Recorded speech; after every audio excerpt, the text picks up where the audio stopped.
Why so soon? Well, it's what statesmen do. Stateswoman in this case. Yeah, she already formally conceded to Donald Trump by calling him. I just dropped a video about it. Something again that Trump himself never did. You know, when Trump lost the 2020 election to President Biden, Trump never publicly or privately conceded.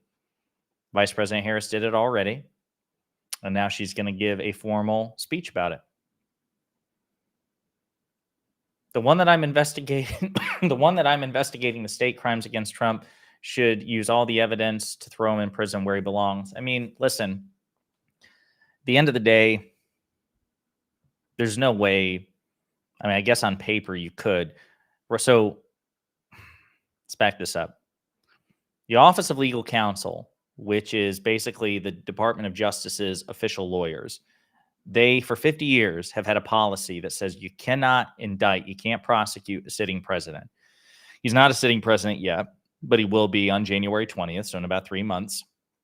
So all of the formal prosecutions against Trump are gone. As a matter of fact, it was reported Jack Smith met with the top brass at the DOJ, maybe even Attorney General Garland, to talk about winding down his investigation. So the Jack Smith special counsel investigations at the federal level, they're done, and Jack Smith knows it.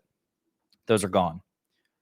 In theory, I guess a state prosecutor like Fani Willis out of Georgia could prosecute or try to prosecute a sitting president, but I don't think the Supreme Court would ever permit it, right? The idea being, if the federal government can't prosecute a sitting president, we would never permit a state prosecutor to do the same, because the logic would apply. You can't indict a sitting president because of the nation's chief executive. The government would grind to a halt. So between that and the immunity decisions and the political backlash, this is it. The number of timelines, and it's almost like Avengers Endgame, right? You know, where they're like one timeline in the multiverse is where Thanos is defeated.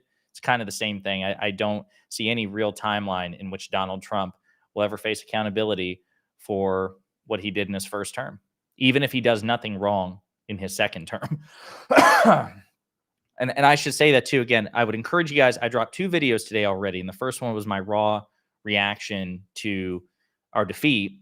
As soon as I got back from Washington, D.C., I'm back home. Please go check it out, because I go into more detail. You know, some people are saying, well, maybe Trump won't do all the things that he's promised he will do. Yeah, but even if that's the case, even if this was only about covering his ass, saving him from prosecution, and all he wants to do is golf for the next 4 years, we have created an environment where Trump's authoritarianism can be rewarded. And it sends a signal to MAGA Republicans and the next generation of MAGA Republican leaders. You can do whatever the hell you want, and the American people will reward you with the most powerful office in the country. So, yeah, it's not looking good. Let's see here. Did we just run the wrong candidate? Was inflation just always going to work against us? I mean, we're still getting data coming in. I mean, Luke Beasley and I, for those of you who watched, I appreciate the like and subscribe and the intention. For those of you who watched, I mean, we were getting data from exit polls and information that were seemingly incongruous, that were seemingly, if you squint at it, mutually exclusive. And clearly they're not, right? You know, threats to democracy was consistently ranked as the number one issue in the exit polls. There's obviously a margin for error in the exit polls, but it looks like a number of Republicans also felt that Kamala was a threat to democracy. Economy came in at number 2 in a lot of these exit polls. Clearly, economic sentiment played a huge role in this. But there's also just a general anti-incumbency spread. Like, if you look at elections all across the planet, I think France is the only outlier with which I am familiar where the incumbent party avoided being ousted. Everyone's just pissed off at everybody who's in power. So I think for a bunch of reasons, Trump benefited. And when we get more data, we can go into more detail. Last day of service was yesterday. I'm so glad I didn't extend my contact. I'm very glad I don't have to call Trump my commander-in-chief. Yeah, I imagine that's a huge relief, although I mean, I don't know you, Tech Rock, but assuming everything you say is true and based on the statement that you offered here, sounds like you're a person of principle. That's one less person of principle in the United States military that Donald Trump leads. And that's the real question. You know, the military, as you know, when you take an oath to the Constitution, you have an obligation, a legal obligation to refuse a blatantly unlawful order, even from the president.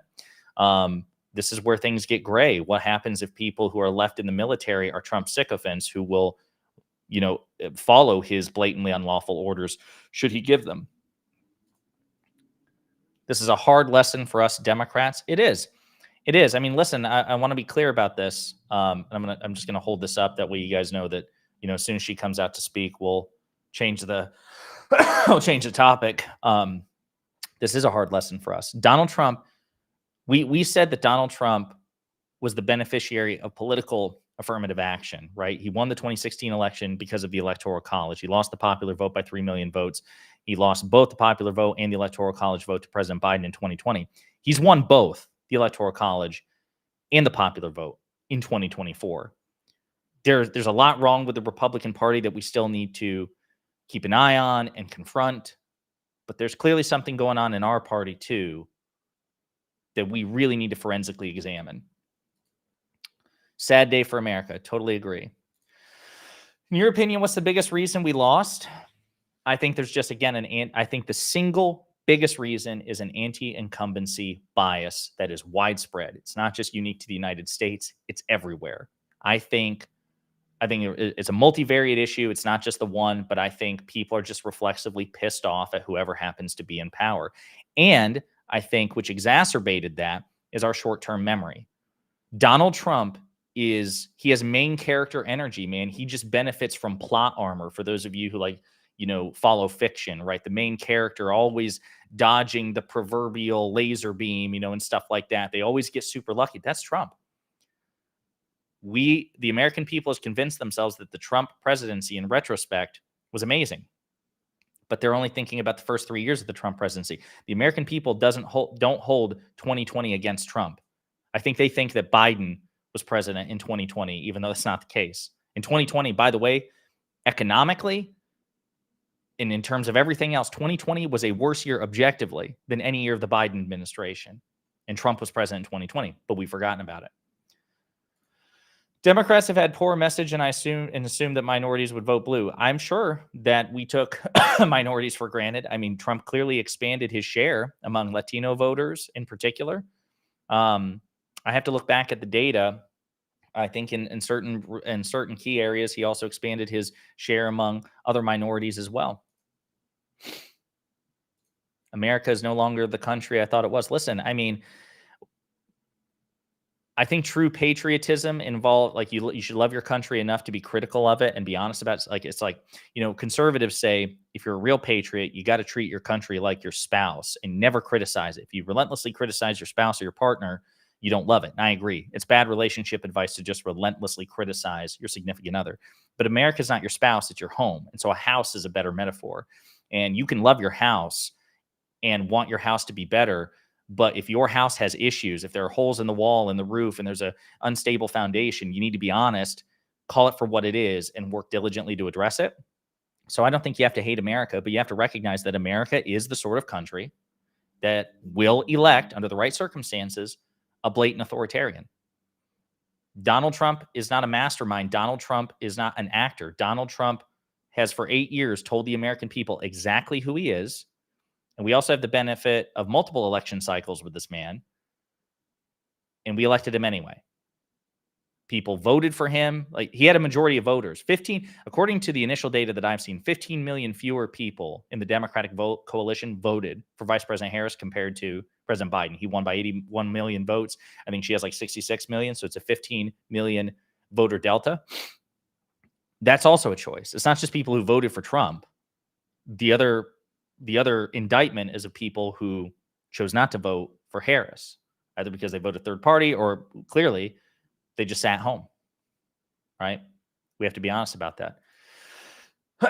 Josiah, my thoughts are with you and our brothers and sisters on the left. Keep fighting the good fight. I'm not going anywhere. Thank you. And listen, full disclosure, David Pakman, Brian Tyler Cohen, Luke Beasley, all of us in this political content space on the left, we have been hemorrhaging subscribers.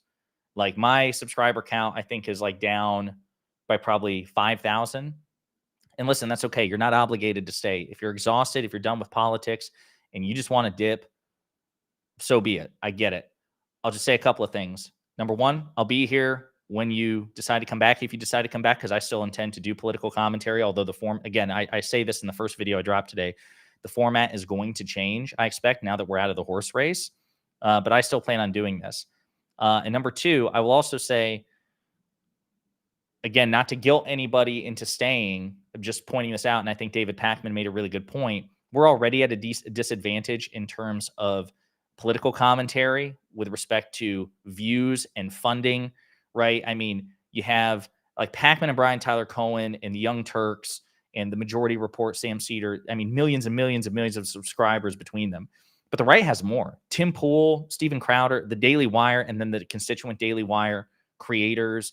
And like that entire movement, better funded. They generate clicks. We've seen what's happened to Twitter. Like traffic for conservative accounts on Twitter is through the roof and perhaps even artificially enhanced, or at least views on the left have been potentially, it's not proven, artificially decreased. So we're already at an asymmetry. And I think if there's a mass exodus of exhausted viewers, it's possible that that puts us at an even greater disadvantage going into 2026 and 2028. So just food for thought. If you have a little bit of juice left in the tank, I hope you stick around. Let's see. This is BS. However, I can't be a hypocrite. I believe in democracy. If this is what the people voted for, it is what it is. Good luck with your choice. Yeah, that's currently how I feel at the moment. I'm still processing things. I mean, I'm not gonna like go off on a rant or burst into tears. Not saying that that's not valid, right? If you're upset to that extent, totally understand. I'm just not going to give my political opponents the satisfaction of like triggering me that much. But yeah, I'm stunned. This defied the polls and the analysis. The polls, the aggregate of the polls said that this was clearly going to be a close race. It was not. It was a landslide for Trump. And Trump is not just any other Republican. If this were Mitt Romney, if this were even Nikki Haley, I wouldn't be worried. I'd be like, damn, policy is going to suck for the next 4 years, but I'm not worried about the peaceful transfer of power or fascism. And I am with Trump. But this is what the American people wanted. And maybe we as a country need to feel the consequences of it. Of course, and then you say that, and it's like, well, some people are going to feel the consequences even more. And many of those people tried to avoid this particular outcome. So there are people like marginalized groups and minorities who not only voted for Harris, but campaigned and donated and canvassed. They're going to feel the initial brunt. I mean, Trump, by the way, I should say this. Hang on one second. Okay, so they're still preparing. Vice President Harris is going to be speaking soon. There are people at the forefront who are gonna feel this. And I should say, and as a matter of fact, I'm going to play. Let me just minimize this screen for just a second. And again, as soon as the vice president comes out, we will obviously bring her speech up, this formal concession speech. But I want you to see something real quick, because some people, I think, believe, well, Republicans in the Senate, Republicans in the Senate, they will restrain Trump. I want you to see this here. This is Marco Rubio asked about some of the crazier cabinet picks that Trump has talked about. Like, hey, what if he really does want to put Robert F. Kennedy Jr. on the cabinet? Trump administration, if you are part of the Senate, you'll have a say, of course, in confirming Donald Trump's nominees. He's obviously campaigned with Elon Musk extensively, and Robert F. Kennedy Jr. has recently expressed interest in a cabinet-level post. Do you think the Senate would confirm him to a cabinet-level post? Well, I think the Senate's going to give great deference to a president that just won a stunning, what I think is an electoral college landslide when all of a sudden. So that is Marco Rubio saying that a Republican-led Senate will give extraordinary deference to Donald Trump because of this landslide. So if you if you are watching and you were on the fence, or you maybe were coping, well, okay, Trump talks a big game, but the Republicans will rein him in. That's Marco Rubio telling you no. If he wants to put up RFK Jr. as RFK Jr. as Secretary of Health and Human Services, Trump's going to get his pick. So we can't really bank on that. I should also point out, let me see if I can find, it's not a clip here. Let me see if I can find the thing, Carolyn Levitt.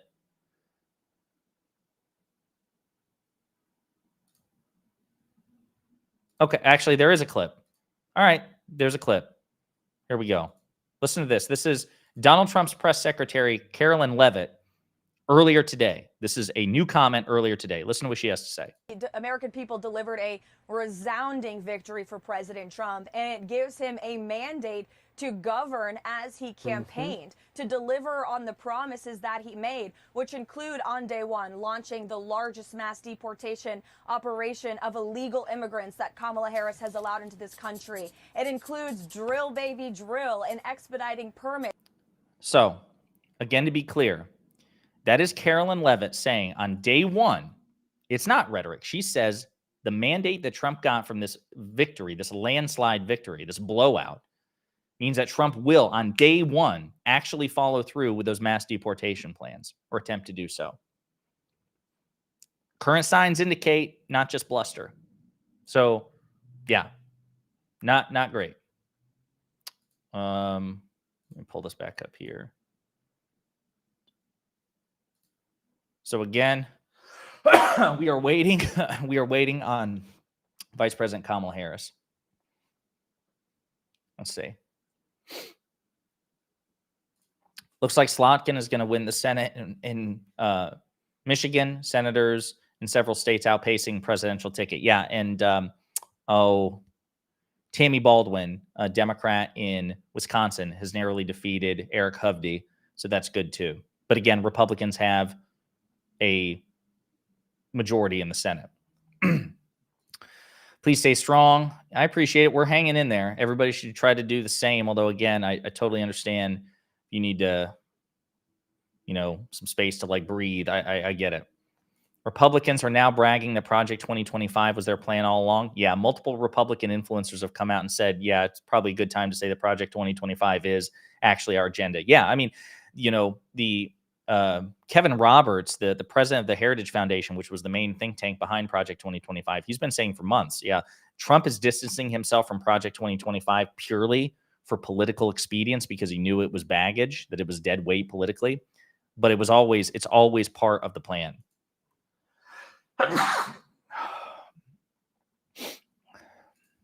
Can Trump pardon himself from paying E. Jean Carroll? No, because that was a state civil suit against him. The president can only pardon anybody from federal charges. And by the way, it's ridiculous that we would even entertain this idea that the president has the power to pardon himself or herself, any president, including Democrats. But that's where we are.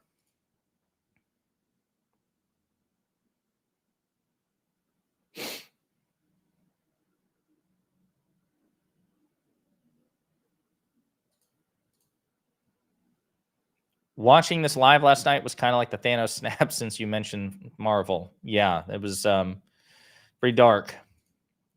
Are we getting a live and learn tonight? No, because Pisco is still in Miami hanging out with Destiny, so he won't make it. And honestly, I'm pretty burned out. Like the only reason I'm doing this is because this whole election right now is so historic that I think it's important to hear what the vice president has to say. Do you think we might want to change the rhetoric on our side?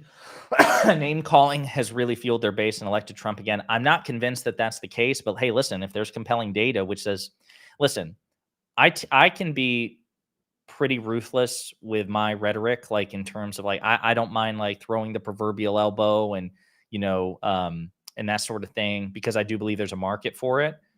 But if there's compelling data which comes out suggesting that that's only something that Republicans can do. Republicans can be mean and nasty and activate their base and throw insults and get testy, but Democrats don't have that luxury. I mean, that's possible. And if there's compelling data to support it, then yeah, I would support, going back to the sort of when they go low, we go high sort of rhetoric, but it's going to take some pretty compelling data.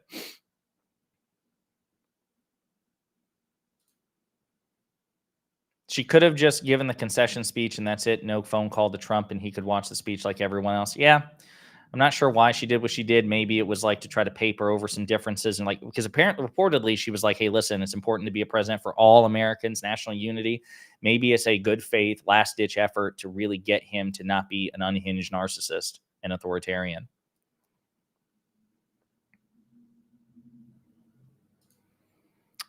How do you look at Trump, see him stumble through speeches and lie and hawk cheap crap and say, yeah, that's my guy? Again, that's part of the post-mortem. We have to figure out, yes, we have to analyze the opposition party, but we also have to figure out what we aren't getting about the opposition party. And I'm not saying to coddle them. I want to be very clear. Not saying to coddle them. I'm saying the only way we can defeat MAGA Republicans is if we understand what exactly animates MAGA Republicans. And I didn't realize the definition. I didn't realize this was at 720p. I'm sorry. This should have been at 1080p. I was wondering why the camera quality was off. But yeah, we clearly need to understand some things. But of course, Democrats are always obligated to try to understand Republicans. Republicans never have to understand us. And why would they in this case? Why would they? They won. Totally agree. Thanks for answering my question. You're welcome. Are you moving out of the country or staying put? I moved to Charlotte 2 years ago and I love it. And I love the people that I met here and the friends. I've got family. I've got 10 nieces and 3 nephews back in Kentucky. I've got 4 sisters. Yeah, I'm not going anywhere. I don't want to restart my life. But I understand people who feel the impulse to retreat. I thought her speech was going to be, somebody said, at 3:30, not 6 o'clock. We're definitely not going to be here till 6 o'clock. I thought somebody said, can somebody check that? I thought it was 3:30. Let me do this. Let me put this back. No. Let me put this back full screen. Let me put me full screen. Okay. Will there be a recount? No, she's formally conceded. So because she's conceded, there will be no recount. I mean, I suppose maybe states could order it. I don't know. But no, she's not. She's definitely not going to call for a recount.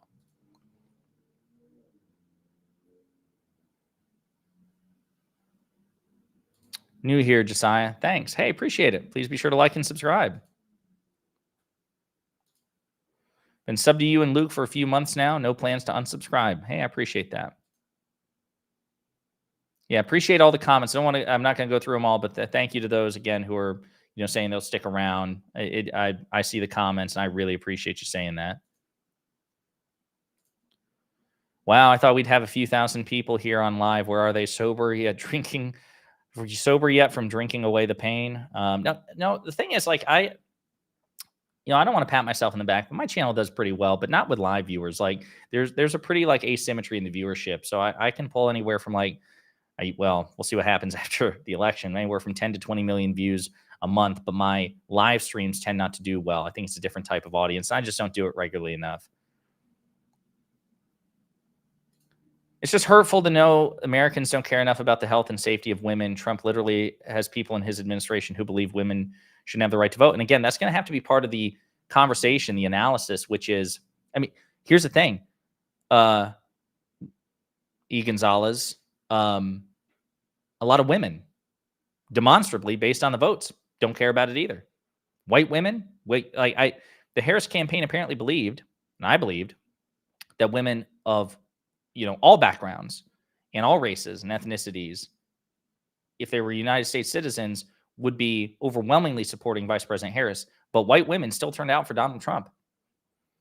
And I said this, I don't know if you guys noticed, I've said this before, and I said it on Luke's stream. I was worried that we have short attention spans as Americans. We really do, for like unhinged, crazy things. And I've said intermittently, I worry that we just assume the abortion issue will remain salient because we hear about Nevea Crane and Amber Thurman and these like harrowing, examples of women who are suffering as a consequence of the lack of robust abortion protections. But I think the rest of the country, we're just getting used to it. We are the frog in the boiling pot, excuse me.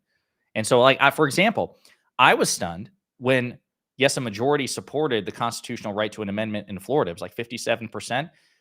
But I expected it would easily meet that supermajority threshold of 60%, and it didn't. That ballot initiative in Florida failed, even though it won in Ohio, Kansas, Kentucky, ruby red states. It failed in Florida. I think, sadly, we might just be getting used to, men and women, just getting used to the lack of abortion protections and its implications because we have a short attention span. I think that there seems like there's some data to support it. The abortion initiative in Florida failing, the lack of support for Vice President Harris from white women. Yeah.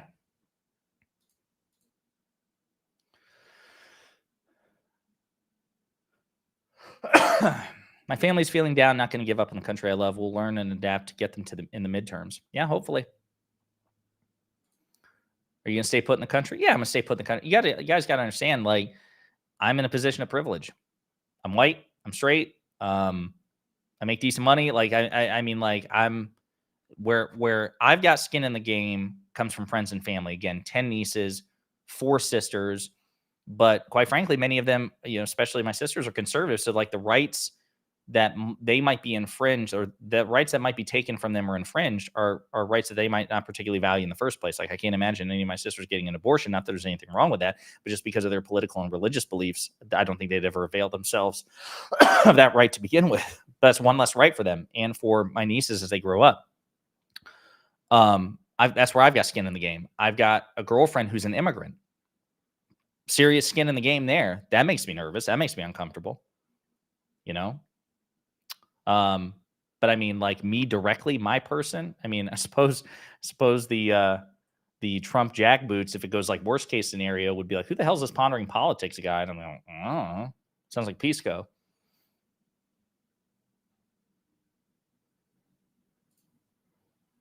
Do you think she will cry? I'm sure she'll get emotional the way that I think anybody would in these circumstances. But no, I think my expectation is not that there's anything wrong with crying. There's not. But given who the opposition is, I think they will look at her crying as a sign of weakness. And I think that they would exploit it for meme purposes and for PR. And I think she's going to do everything in her power to avoid crying, if for no other reason as to not give MAGA the satisfaction. OMG, this is terrifying. It is. No one is going to restrain him this time. The whole plan was to get rid of the guardrails. That's what I don't understand. Yeah. And again, folks, it's possible, right? I'm not committed to this idea that Donald Trump will absolutely do X, Y, Z. I'm just saying he's promised to do that, and we're just banking that he won't do it. Like, I'm trying to think of it in a metaphor. It's almost like you have a house guest who's supposed to, like, cook dinner with you. And he picks up a knife and tries to stab you. And then you take the knife away from him. And then a week goes by and he says how much he really wants to stab you after he tried to stab you.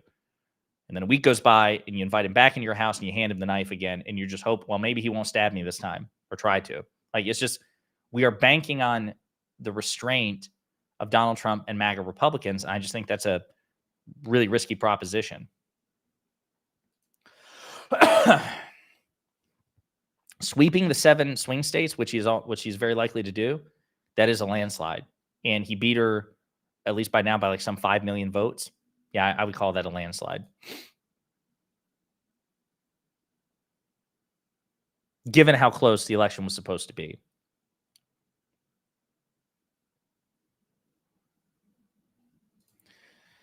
Every state that lost by less than the Jewish population of that state. Jews, as far as I know, historically favored Dems heavily. Gaza, college stuff might have been pivoted. Listen, we talk about domestic politics here, so it's possible. I mean, Gaza's not my area of expertise, nor is Ukraine. Is it possible that she was seen as too friendly with the pro-Palestinian movement? Maybe, but if you ask the pro-Palestinian movement, if you ask uncommitted, if you ask Arab Americans and Muslims, if you ask, the Arab American and Muslim residents of Dearborn, Michigan, they would say, hell no, she's not friendly to us at all. So the other thing you have to remember is that the Democratic coalition is just so much harder to manage than the Republican coalition. Damn, where is the vice president?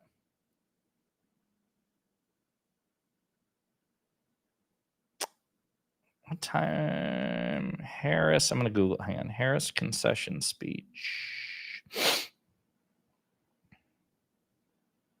Oh, wait a minute. At 4 p.m. So it's rapidly approaching. We're getting close. Maybe the tent was too big. Maybe.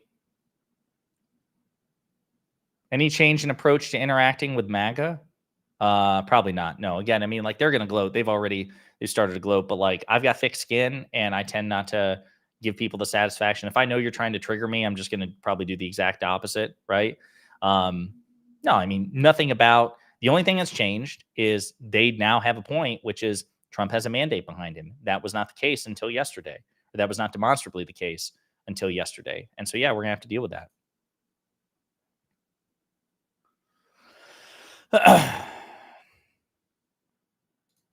Chris Christie blames the lack of primary, but at the end of the day, inflation's inflation. I mean, again, listen, I'm open to the possibility that she just wasn't popular enough. But again, there was evidence to suggest that she was favorable. And I mean, especially with various demographics, I can't remember them offhand because I wasn't prepared to dive into that here. But, she was overperforming in the polls in some areas compared to President Biden, some key areas. But yeah, I mean, again, if there's compelling data which suggests like, what, she just didn't have it. But I mean, here's the other thing too. And let's just be totally honest. She's probably not going to say that. She's not going to say this, but I'll say it. I think there's probably still some component, which is a sexism and racism issue here in America. Just saying.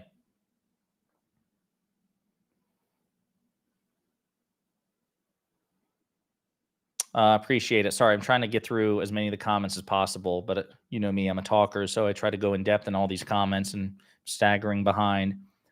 Hope there's a massive delay and he's not ignoring super chats. That guy, if you want to send me the message itself, you don't have to super chat me again, but if I missed your super chat, and just copy the text of it and ask me again. The issue was turnout. We had 18% less Democrats come out to vote compared to 2020. GOP Democrats voted this year, and that's why it was closer. Without the GOP crossovers, Harris would have lost bad. And yeah, that's the other thing too. So we know Harris was overperformed with seniors and white seniors who tend to be conservative.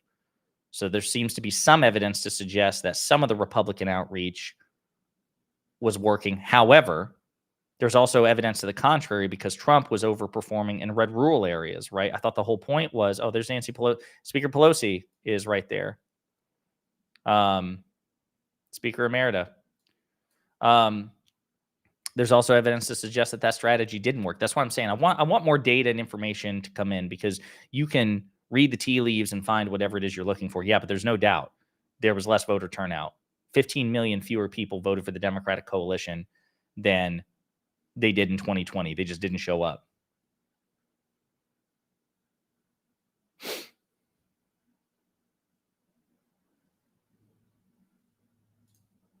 Yep, 74 million GOP for Trump in 2020, 71 GOP million for 2024. MAGA shows up. Yep, they did. They're a radicalized cult.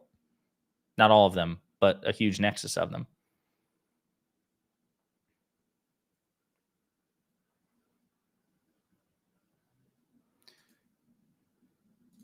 Don't forget to like and subscribe. Yeah, please do. Saying, while the people are unsubbing to BTC, Luke Packman. Yeah, it is. It is. But I mean, I get it. People are exhausted. They're tired. I'm exhausted and tired. I'll be honest with you. So one of the things that's going to change next year is, like, I put out 6 videos a day. It's tough, especially because I'm a one-man show. Now that we're getting away from the horse race of this election, it may go back to 3 or 4 videos a day. The workload will be reduced somewhat because, like, I've gained weight. I have not, like, my physical life, like in terms of like fitness and my social life, not what it used to be. I need to have a better work-life balance. And one of the things I'm going to do next year after the inauguration at some point is I've got various friends whom you know from Live and Learn, like Hutch, like Akana Boy, like Luke Beasley, Steve Shives. I'm a big fan of his. They're probably going to cover for me for a week and upload some videos on my channel. That way you have some content. They're dispositionally very similar to me. They have very similar views. So it's not quite the same, but it won't be totally different. And the channel will get traffic. You guys will get content. And I'm going to sit on the couch for a week. I want to do that because I've just not breathed basically in a year. It's insane.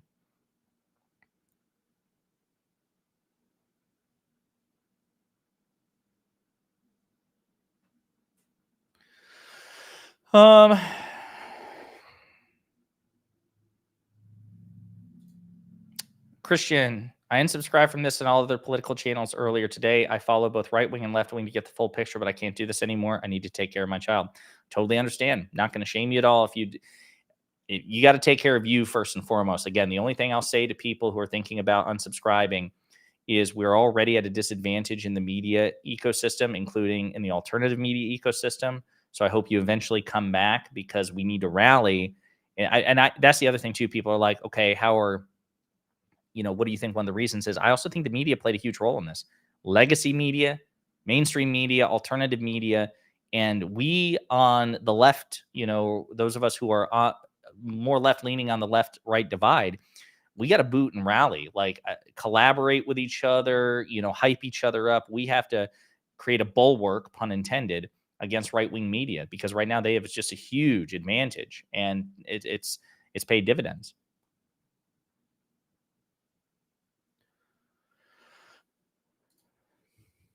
We need to start challenging where conservatives are sourcing their opinions from, challenge their methodology before challenging their claim. I'm not sure specifically what you mean, but to the extent that you're talking about where they're sourcing their opinions from, if you're talking about the media, yeah, I totally agree. And that goes to what I just said there. Thank you for the super chat.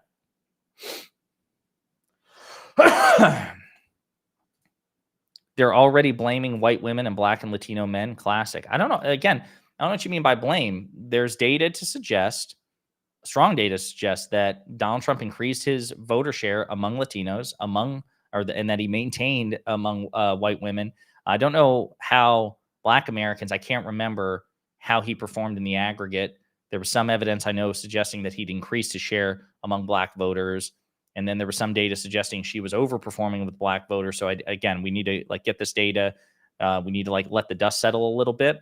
But here's the truth. I would never essentialize it, right? I would never say Latinos or Black, but individual voters, you have agency, you have responsibility. If you voted for Trump, you own this in part. If you stayed on the couch, you own this in part. If you voted third party, you own this in part, right? I mean, Democrats, the candidates own this too. I want to be very clear. Vice President Harris is not perfect. The Democrats are not perfect. There's agency to go around. But we all have a share in this and we all have a stake in this.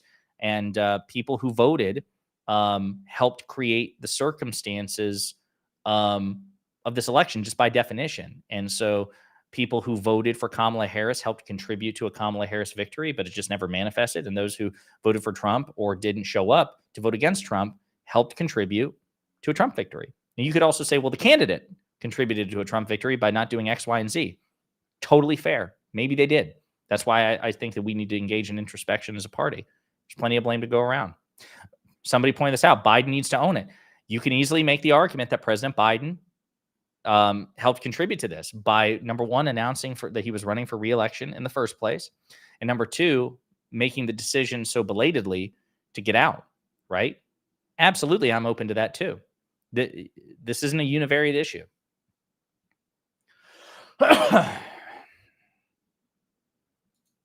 What cabinet position will Hulk Hogan get? That's a good question. Secretary of Defense. And then he'd just rip off his shirt and deflect missiles or something. I don't know. We are getting the lectern. Oh, that's not what I meant to do. Oh, no.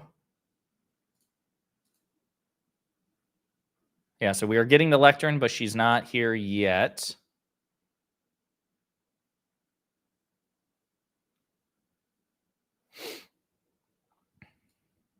How do we lose 15 million voters? To the couch, sounds like. Trump did literally everything wrong and still won. Amazing. Yeah, it looks like he did everything wrong, but maybe he didn't. Maybe he did for this environment, this time, this place, this electorate. Maybe he did everything right. That's what I'm saying. Morally wrong, totally agree, right? But that's why we're going to have to do a post-mortem.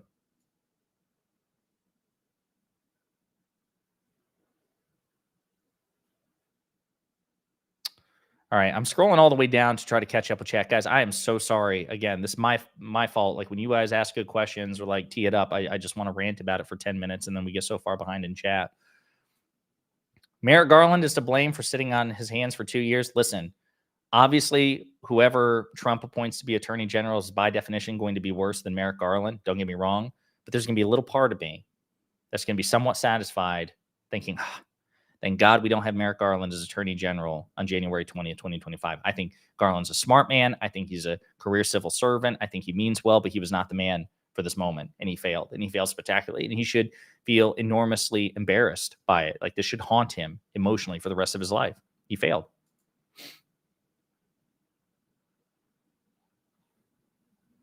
Uh-oh.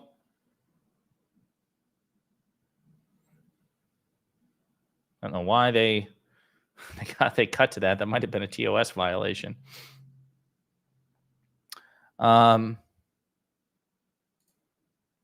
No, your super chat. Okay, listen, let me go back and see if I skip. You're right. I shouldn't skip super chats.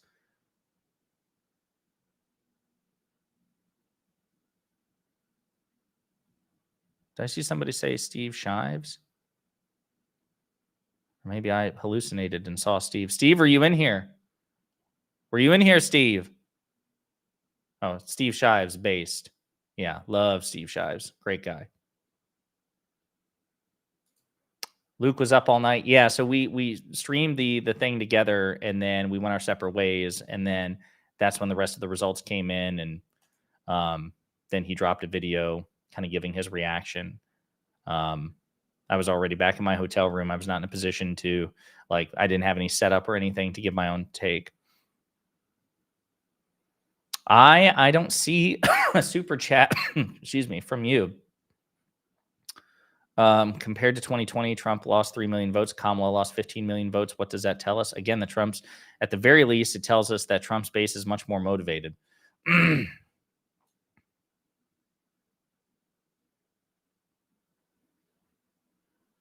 Breastfeeding is allowed on YouTube, man. Okay, thank God. As long as it's not a TOS violation, we're good. Don't shame. I have 4 sisters, 13 nieces and nephews. There's a lot of breastfeeding in public. Okay, definitely don't shame it. I just didn't want to be like kicked off YouTube as a consequence. Kevin McCarthy is to blame as well. He went to Mar-a-Lago to resurrect Trump in 2021. He did. And Mitch McConnell owns this too. Mitch McConnell could have whipped the votes necessary to successfully convict Donald Trump of impeachment, and that would have been the end of his political career.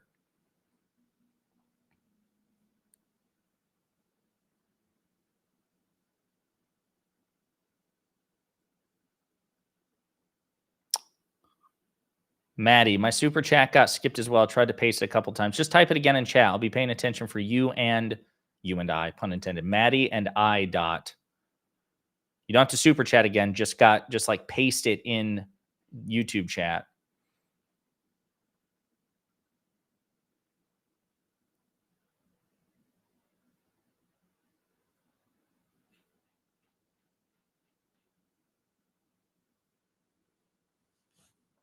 Do you think she should have directly distanced herself from Biden early on? Again, that's a perfectly plausible explanation. I mean, listen, in the initial postmortems on this that I was able to read on the plane, one of the recurring themes is people think that she made a colossal mistake with her answer on The View, that she couldn't think of anything she would have done different from President Biden. And listen, I want to be very clear. I appreciate the position that Vice President Harris was in as the sitting vice president. You don't want to throw your boss under the bus. That's why I hope what we will have discussed. I hope something there was. I don't know why she did that, because what I hope would have happened is Biden, once the president said he wasn't seeking re-election, I hope that Biden had the wherewithal to go to her and say, hey, listen, I know I'm not popular. That's why I'm doing this. I still think I can win, but I recognize I don't have the confidence of the American people. And because I'm not popular, Kamala, if you have to throw me under the bus to win this damn election, do it. I'm already president. I'm already the most powerful man in the world. Nobody's getting rid of me until January 20th, 2020. If you have to go and just diss me in public nonstop to gain an electoral edge, do it. I hope that's what was said. I don't know.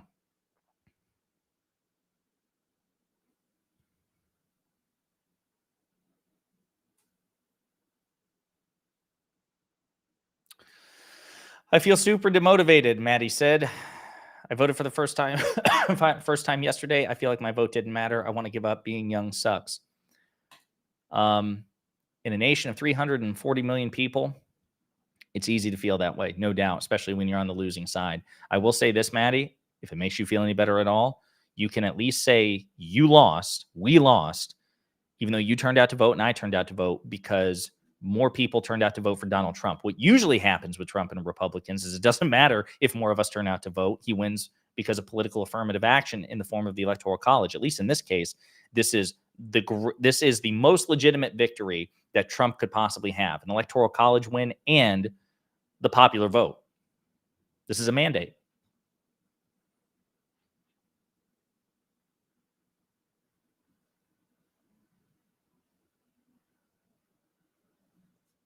Am I missing these super chats? Let me pull it up on YouTube. I use Restream here. I guess I can just check and see. Oh gosh, who's that? Who's that fella?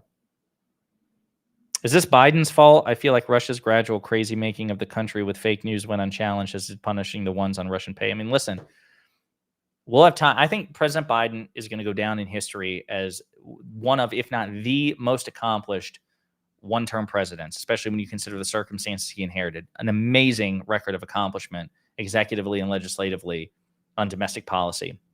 Foreign policy, I think, is a bit more checkered for obvious reasons. But I think, and even I'm pretty sure historians said this when they did the rankings of Trump and Biden. You know how the 300 political scientists from across the country ranked the presidents, and Trump came in last, and Biden was number 14. And I'm pretty sure the historian said that if Biden lost re-election to Trump, that would cause him to drop in the rankings, given that he would have lost to such an authoritarian threat that it would imperil the country.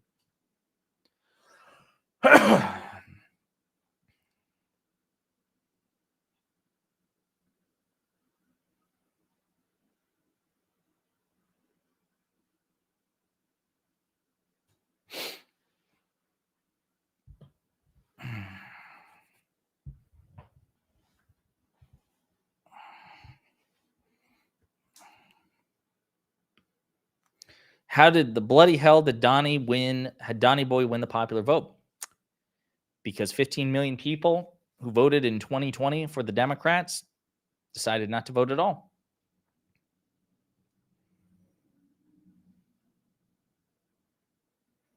Trump is going to try to take credit for the economy and the falling interest rates. Yes. So, folks, that's the other thing. I want you to think about this. Donald Trump. The podium. Madam Vice President, are you coming out?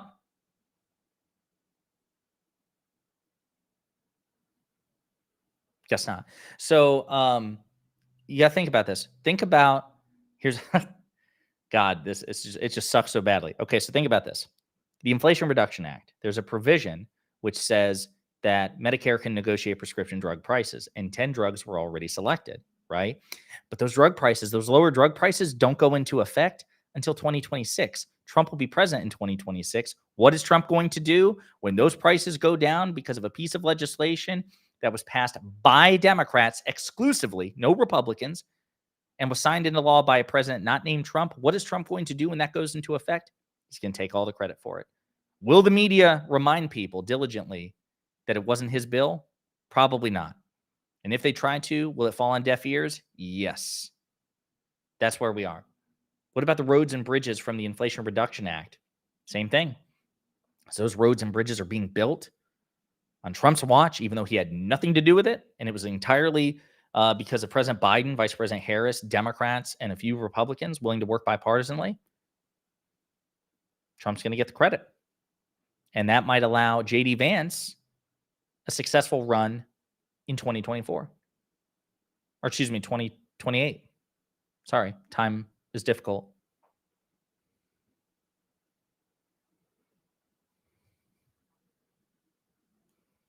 Looks like they are dropping off her written notes. Or are they speaking? No, they dropped off her speech and checked the teleprompters. So she's about to come out.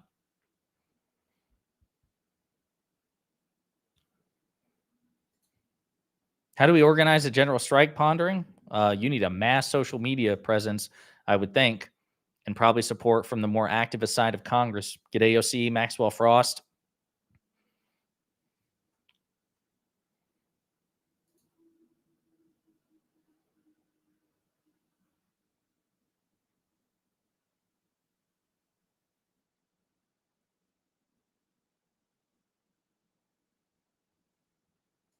He'll get glazed for low crime. Yep.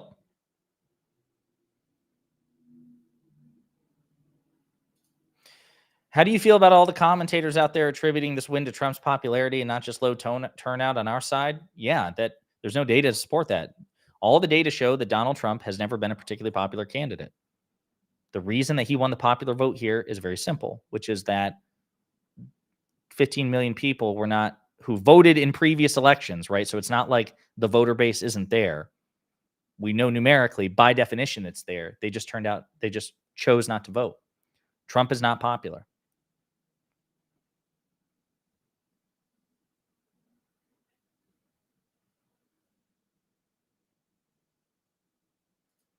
Do you think John Jr. will run in 2028? I mean, I guess it's possible. I could see a dynastic.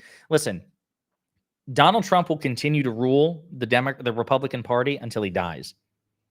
Even let's say that he doesn't try somehow to unlawfully or unconstitutionally stay in office after the end of his second term. He will still rule the Republican Party, and whoever, it will be his heir apparent will take over the party. And I expect it's J.D. Vance, because historically that's how it works. As vice presidential candidates, if they have any sort of presidential ambition, and J.D. Vance does, he wants to be called President Vance. Do I hear knocking?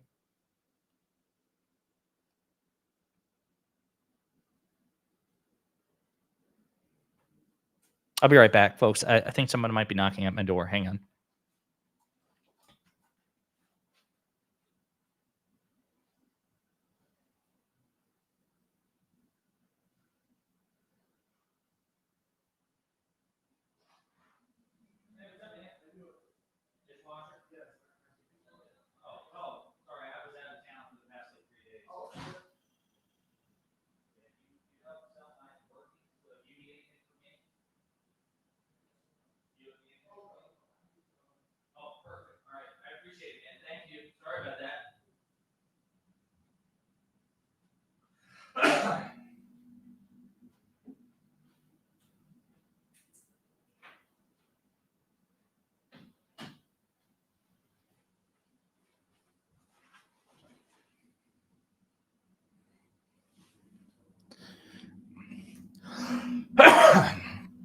Sorry, maintenance is here. I forgot before I left, there was a dishwasher issue, and maintenance is here to replace the part. So that was the knocking. Man, I thought I was hallucinating. Sorry about that.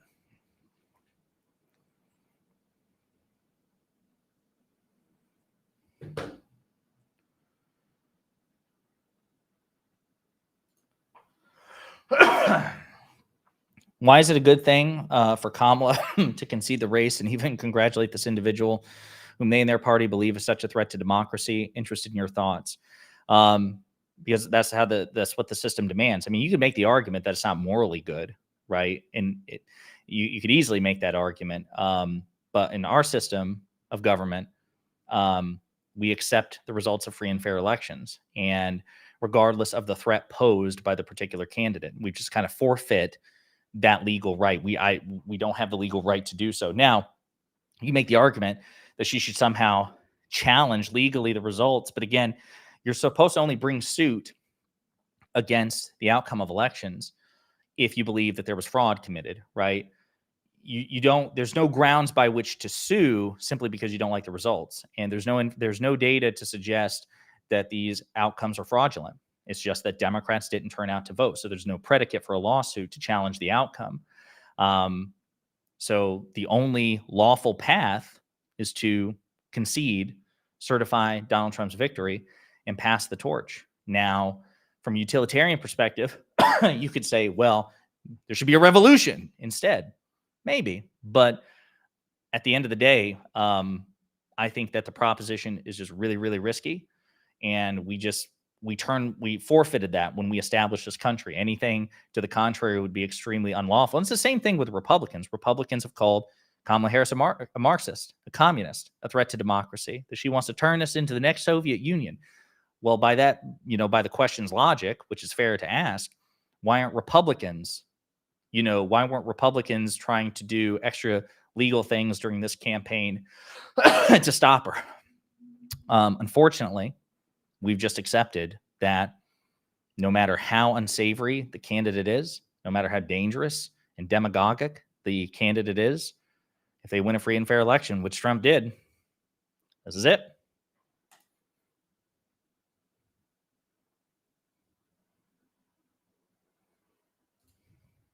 Oh, so what did I answer the question about Don? Because you guys said Don Jr.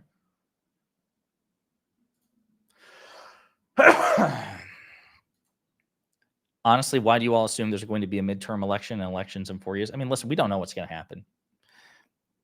Trump has already suggested some unhinged stuff, right? And again, from the clips I played for you earlier, he's already starting to get the ball rolling on that. To have RFK Jr.'s and Human Services said they won't oppose that in the Senate. He's already putting plans together, according to Carolyn Levitt, to hit the ground running on that mass deportation movement. So it's possible it goes beyond that.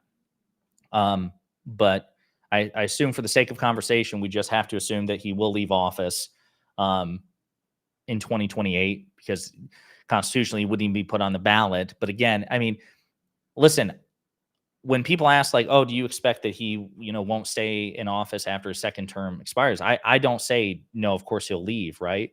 Ben Shapiro and others say, well, it's not like January 6th where he was eligible to run for a second term.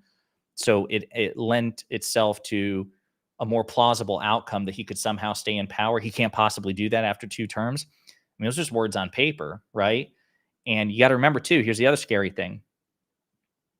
Thomas and Alito are going to resign. Justices Thomas and Alito. So Trump will confirm at least two MAGA conservative justices, bringing the total he's appointed to 5. So there will be a MAGA majority on the United States Supreme Court by the end of Trump's second term. There's no telling what they would permit. Oh, there's Governor Walz.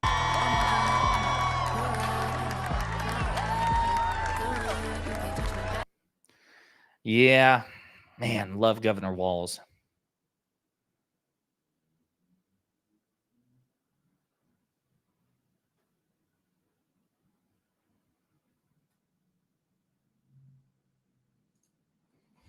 Do Dems need a better platform than TikTok or X to help voter engagement and turnout? I mean, again, we got to look.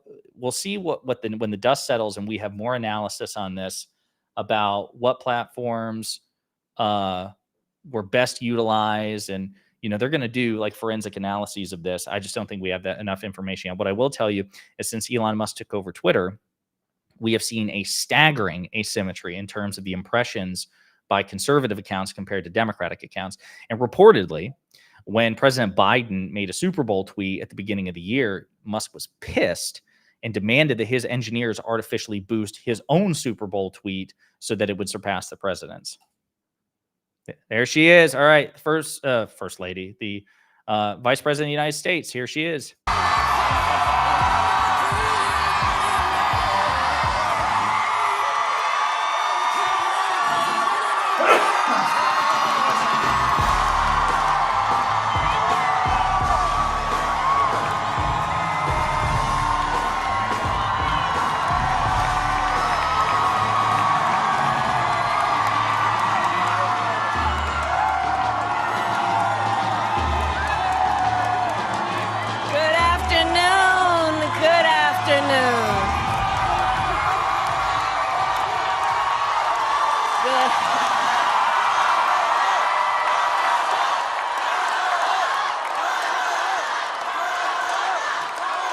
Good afternoon, everyone. Good afternoon.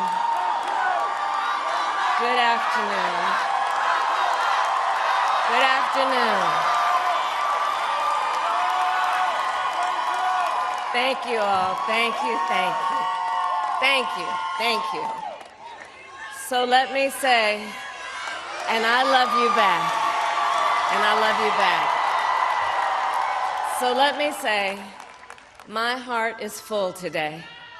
My heart is full today, full of gratitude for the trust you have placed in me, full of love for our country, and full of resolve.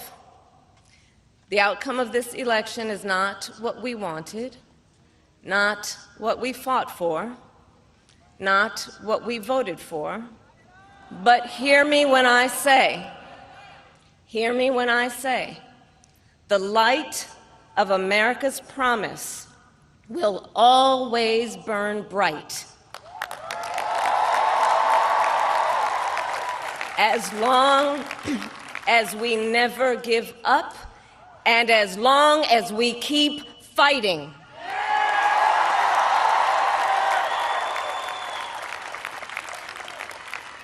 To my beloved Doug and our family, I love you so very much. To President Biden and Dr. Biden, thank you for your faith and support. To Governor Walz and the Walz family, I know your service to our nation will continue. And to my extraordinary team, to the volunteers who gave so much of themselves, to the poll workers and the local election officials, I thank you all. Look, I am so proud of the race we ran, and the way we ran it, Over the 107 days of this campaign, we have been intentional about building community and building coalitions, bringing people together from every walk of life and background, united by love of country with enthusiasm and joy in our fight for America's future. And we did it with the knowledge that we all have so much more in common than what separates us. Now, I know folks are feeling and experiencing a range of emotions right now. I get it. But we must accept the results of this election. Earlier today, I spoke with President-elect Trump and congratulated him on his victory. I also told him that we will help him and his team with their transition, and that we will engage in a peaceful transfer of power.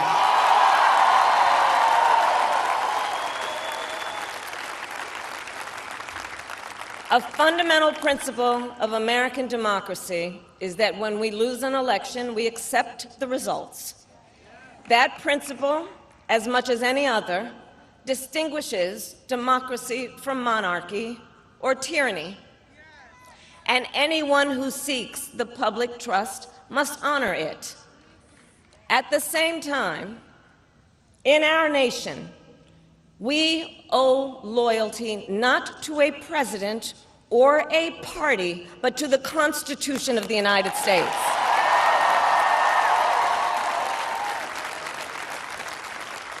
And loyalty to our conscience and to our God. My allegiance to all three is why I am here to say, while I concede this election, I do not concede the fight that fueled this campaign.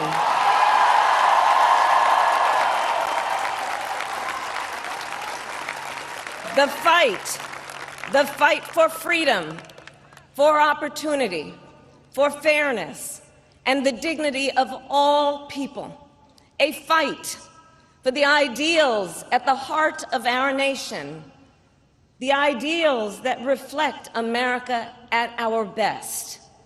That is a fight I will never give up.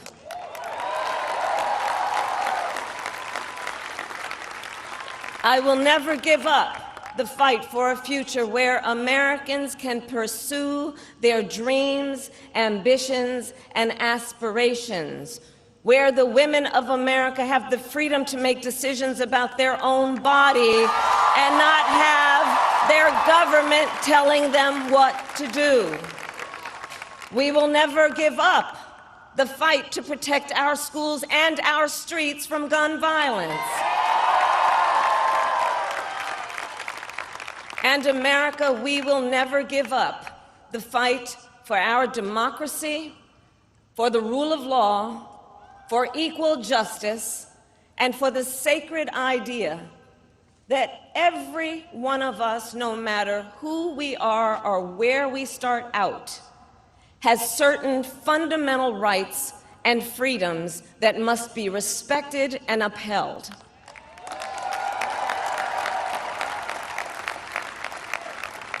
And we will continue to wage this fight in the voting booth, in the courts, and in the public square.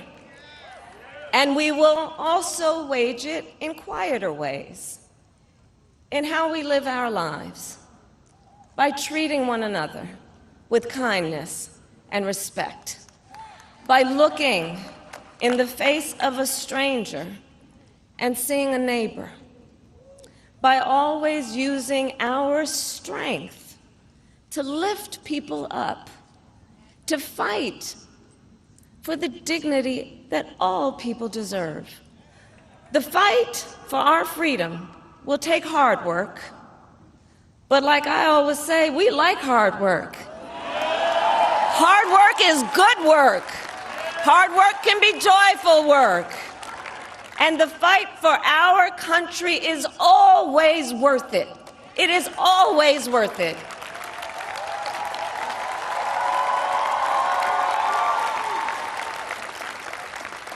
To the young people who are watching, it is, I love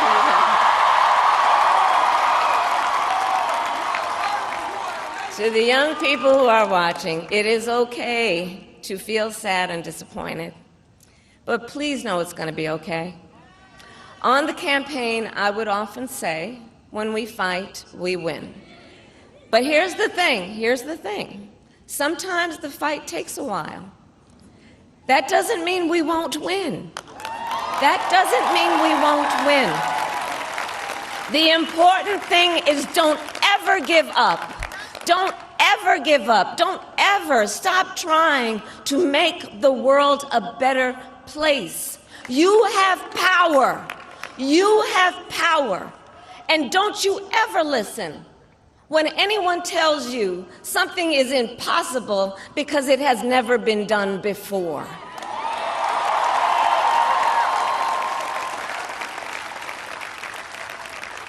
You have the capacity to do extraordinary good in the world. And so to everyone who is watching, do not despair. This is not a time to throw up our hands. This is a time to roll up our sleeves. This is a time to organize, to mobilize, and to stay engaged for the sake of freedom and justice and the future that we all know we can build together. Look, many of you know I started out as a prosecutor, and throughout my career, I saw people at some of the worst times in their lives. People who had suffered great harm and great pain, and yet found within themselves the strength and the courage and the resolve to take the stand, to take a stand, to fight for justice, to fight for themselves, to fight for others. So let their courage be our inspiration. Let their determination be our charge. And I'll close with this. There's an adage an historian once called a law of history, true of every society across the ages. The adage is, only when it is dark enough can you see the stars. I know many people feel like we are entering a dark time, but for the benefit of us all, I hope that is not the case. But here's the thing, America, if it is, let us fill the sky with the light of a brilliant, brilliant billion of stars. The light of optimism, of faith, of truth, and service.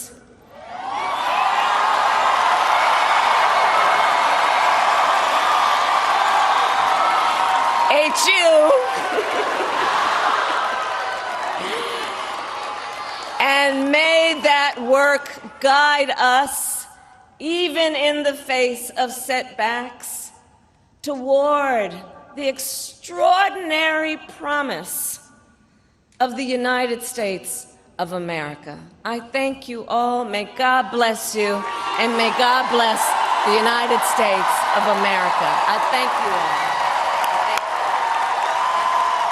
all. So that was the Vice President of the United States formally, publicly conceding the election. Yeah. So she already did it privately with Trump, calling him, formally conceding there. She's now done it publicly. That's what Hillary Clinton did in 2016. President Biden has called both Harris and Trump. He called Trump also committed to the peaceful transfer of power and the transition process. And he's also going to address the nation tomorrow night. So we'll probably cover that too. Here's what I want to say. Again, I don't want to, listen, some of you are probably upset that she wasn't, more, I don't know, maybe she genuinely believes what she said. I think that statesmen and politicians sometimes have an obligation, I want to say, to sugarcoat things, but to give a really optimistic spin. She's not going to go here and say, everything is terrible. This is crap. We're going to be under an authoritarian hellscape. But what I can say is I believe everything I said about Donald Trump and the MAGA Republican Party, particularly the politicians. I do believe it's an authoritarian cult of personality with no limiting principle. And I think right now, once the Senate transitions to a Republican majority, again at the current rate, Mike Johnson's going to retain the speakership. So once he gets the gavel again on January 3rd, Donald Trump is seated or is inaugurated on January 20th. We will be at the mercy of MAGA because he'll have a supermajority on the Supreme Court. He'll have the House, he'll have the Senate, he'll have the White House. And then it all comes down to, Trump, are you going to do what you say that you're going to do? Are you going to use the military against protesters and against the enemy within, whom you've identified as your political opponents? Are you going to use the Department of Justice against your political opponents, as he's repeatedly threatened to do? Are you going to use the executive branch to go after,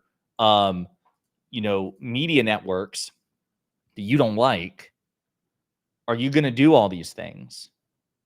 And I would also say he's more emboldened than ever because it is his second term and he won the popular vote and he has a Supreme Court immunity decision, which already insulates him.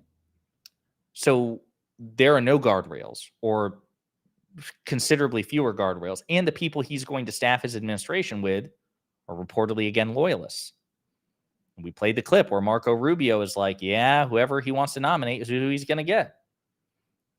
So it is scary. The threat is real. Now, is it possible, despite all of that Trump will just decide to screw off and, golf for 4 years? Maybe. But that's still bad because we've incentivized and rewarded his bad behavior. It's going to set a dangerous precedent. So yeah, it's not good. It's really not good. But this is a consequence of 15 million Democrats not turning up, which is in turn is at least in part a consequence of 15 million Democrats not being inspired to turn up. It's not a univariate analysis. There are multiple factors at play. And again, we're going to continue to get data and exit polls and interviews and focus groups and analyses. But this is a big deal. So those of you who are upset, who are concerned, totally understand. Not going to downplay this. This is not like, President Bush winning re-election in 2004 or Governor Romney winning in 2012, which didn't happen. But again, I don't think any of us would have been in full-blown panic. This is not like this. This is something very different. But all of which is to say, as you can see here, Vice President Harris did what Donald Trump could not do. She is morally superior to Donald Trump. objectively. She, unlike Trump, honored the most important single civic tradition in this country, the peaceful transfer of power. And so is President Biden. And by the way, I'm sure there will be protests at Trump's inauguration, which is fine. Peaceful protest is fine. For God's sake, do not do what Trump supporters did on January 6, 2021, and have a left-wing version of that insurrection. Don't do it. Don't do it. I mean, already things are different. She's not trying to sue her way into the White House. She's not conspiring to reject the Donald Trump's electors with her own. She publicly conceded. She privately conceded. Biden has as well. Totally asymmetrical. But for God's sakes, there need not be violence. Hopefully, if there are protests, they are peaceful and they are massive, but peaceful. So let's see. A couple of other things before I peace out. You're saying she's morally superior, but let's be real, the bar is pretty low. It's true. And yes, some people are going to say that she... Wait a minute, I'm just confused. It's funny you complaining about Trump going after his political opponents and then that he has immunity. What's fun? Wait, do those things contradict each other? What's funny about that?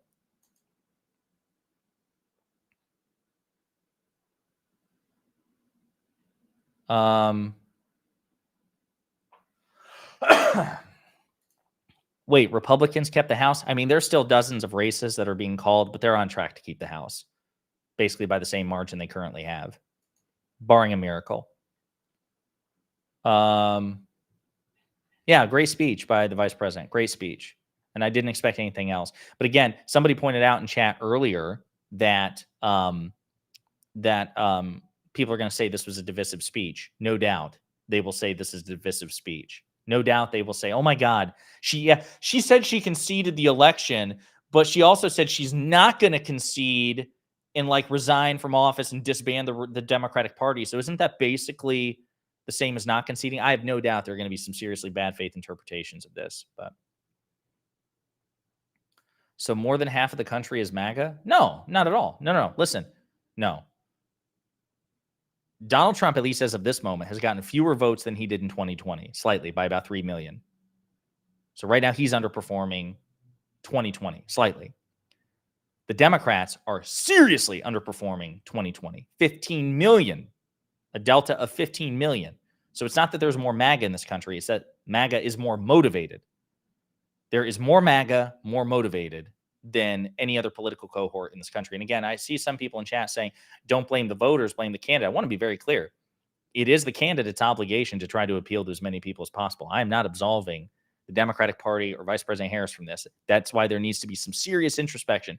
Did she try to court?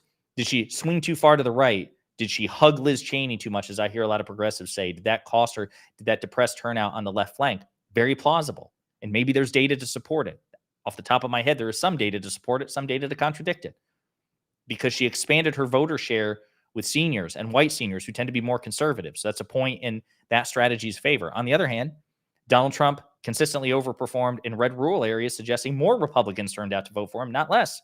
So a point in the favor of the critics. There has to be a comprehensive after-action report on this, no doubt. And as a candidate, Harris is responsible for that. However, I think on the whole, it was a pretty brilliant campaign for the most part, especially when you consider 100 days. I think President Biden is probably going to have some share the blame. He should have been a transition candidate, or he should have gotten out of the race sooner than what he did. And by the way, I just want to be clear. In my opinion, I'm not a prophet, clearly, but I also want to say I don't believe that Biden would have won. I just don't. Maybe I'm wrong. We'll never know. It's counterfactual, okay? At this point, though, I think it's pretty clear. But yes, the voters also have agency too. If you're an eligible voter and you chose not to vote for Vice President Harris, some of this is on you. And hey, maybe it won't be that bad. Maybe we're totally wrong. And again, the worst case scenario is a criminal president got away with his crimes, and the implications of that are just further down the road. Maybe that's all it is. But everybody has agency here. The voters, the candidate, the party, the country. We all have agency.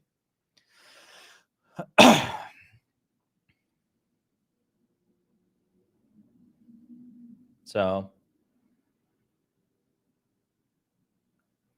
let's see here. Oh, somebody said something.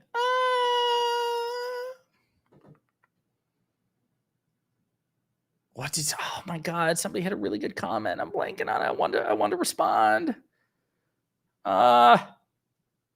Wait. Let me see if I remember what they said. Oh, what are the lessons of Democrats? So that's the other thing too. What's the lesson? So my fear as somebody who considers himself more progressive than liberal, is that, and this is why we really need to be careful about what the data show and what the facts show us. My fear is reflexively, the Democrats are going to run to the right, because you could make the argument, well, President Biden governed much more progressively than people expected. The American, you got to think about it. Think about the COVID pandemic management. More conservative macroeconomists like Larry Summers would have said, don't do any more stimulus. Don't do any more stimulus. Just accept a high unemployment rate. It'll eventually correct itself out. Don't worry about giving checks to the American people, because what you don't want to do is trigger a recession or inflation. We'd rather have people starve and have high unemployment than a recession or inflation.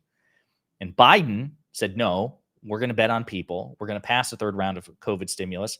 And the American Rescue Plan created 4 million jobs ahead of schedule. It avoided a double-digit recession, but it also did contribute to inflation. Wasn't the sole factor for inflation, but it did contribute. Now, my fear is that future Democrats are going to go, oh, fuck you, America. We bet on America. We give you checks, and you don't turn out to vote for us. So next time we run into this mess, we'll just do austerity politics. We'll do, a baby stimulus package. We'll say, screw you. If you're unemployed, if you're having trouble making ends meet, I'm not going to send you checks. We might create inflation, and then you might not vote for us next time. That's my fear. And I can say that because I'm not a politician. Vice President Harris will never say that. President Biden will never say that. Well, yeah, of course we did the right thing, and of course we do it again. But I can say that because I'm a political commentator. Folks, one of the things you should take away from this is, when you're given a choice between two candidates and one candidate has given you more of what you want or less of what you don't want than the other candidate, you should reward that person with your vote. You can still pressure them. You can still criticize them. You can still try to extract concessions from them. But if at the end of the day I don't like meatloaf, and I can go to a restaurant and demand some sort of non-meatloaf dish, but if I'm starving and the choice is meatloaf or broken glass, take the meatloaf. Take the meatloaf. And if you don't take the meatloaf, in this metaphor, this torch, some meatloaf's going to go somewhere else. It's okay, fine. You take the glass. And that's my fear, is that the Democratic Party will now swing to the right, because they'll say, hey, we gave you at least some progressive wins, and you don't care.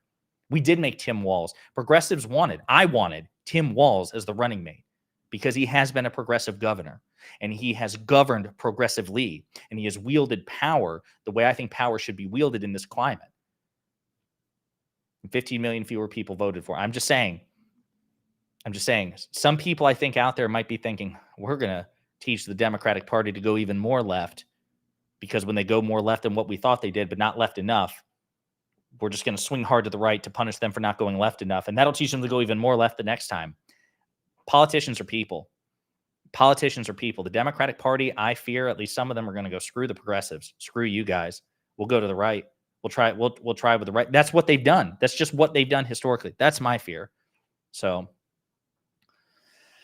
well, let's see.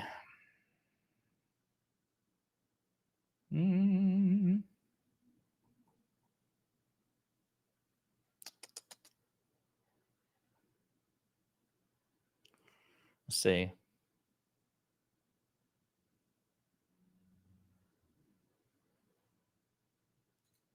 Dems blame minorities instead of their minority policies. Genocide. Okay. Maybe I'm wrong. Maybe Trump will surprise us both. All I'll tell you is that if you think what's going on in Israel is a genocide, fair enough, then the people conducting the genocide, which would be the Netanyahu government, they're really happy today. Benjamin Netanyahu was the first world leader to publicly congratulate Trump on his victory and suggested renewing their partnership. The genociders want Trump, and Trump is now what they have, there is no squaring the circle. I'm sorry. You can say this is insensitive. You can say this isn't right. But Mehdi Hassan agrees with me. Wajahat Ali agrees with me. A lot of progressive AOC, Bernie Sanders. So I feel like I'm in good company. Based on what we know, there is no timeline in the multiverse in which Trump is better on this issue than Kamala Harris. As a matter of fact, the evidence suggests he's going to be much worse because the genociders think that he'll facilitate the genocide more, and Trump is going to be much worse on domestic issues. I'm sorry. Listen, you can still be mad at Kamala Harris because you think she didn't sufficiently divest herself or distance herself from the Israeli government. Totally plausible. I totally understand that. But that's where I say you can easily make the argument the candidate plays some role here because she didn't change her tactic enough for you, but the voter also has some agency too. And at the end of the day, if you chose to vote for the candidate who is going to be worse on your single issue, if you're a single issue voter, or you choose not to vote, which increases the likelihood that the candidate who is worse on that single issue becomes president, or you vote third party, which also increases the likelihood that the candidate who is the worst on that single issue becomes, you have contributed to the screw up. You have contributed to the mess, as far as I'm concerned. That's what I believe. So, but I can say that because I'm not a politician. We all have agency. Candidate, voters, party, President Biden, all of us. MAGA, Trump.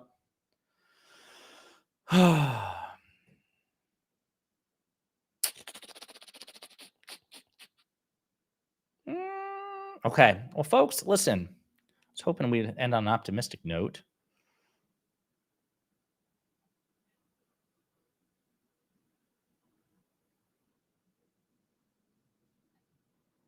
Do you think it's the start of the next party switch? No. No, I don't think so. Nope. I don't.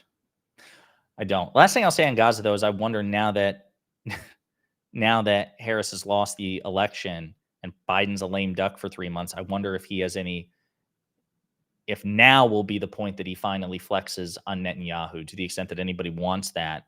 He doesn't have to worry about sabotaging or undermining Harris's victory because she lost, and he's still the most powerful man on earth for 3 more months. And he reportedly despises Netanyahu, or at least is extremely frustrated by him. I don't know. I could see a timeline where Joe Biden becomes, Scranton Joe and gets really pissed and, takes Netanyahu to the mat, proverbially speaking. I don't know. But, well, do you feel you covered Donald J. Trump more than Kamala also contributed? I rarely heard about Kamala news. It was always listening to this crazy. Yeah, I mean, listen, what I try to do is I would try, people are interested in Trump, good or bad. His opponent, the Democratic coalition is truly more of an anti-Trump coalition than its own affirmative thing, even though the vice president did her best with that. But what I would try to do in my videos is, yes, the hook would be this crazy thing that Trump did, and also use as a launch pad to talk about how Vice President Harris would not be crazy. But yeah, and you got to go where the message gets eyes and clicks, and that was the best way to frame the issues. Like, hey, if I had something positive to say about Vice President Harris, frame it in the context of Donald Trump doing something stupid, and that's the best way to get eyes on this. So, all right. Well, folks, that's where we are. I'm still trying to process this as well, as I'm sure many of you are. It's pretty intense stuff. Again, I don't want to sugarcoat it. I think this is bad for America. I think this is bad for liberals, progressives. I think this is bad for women, minorities, marginalized groups, blue cities, blue states. And quite frankly, I think this is bad for Republicans too.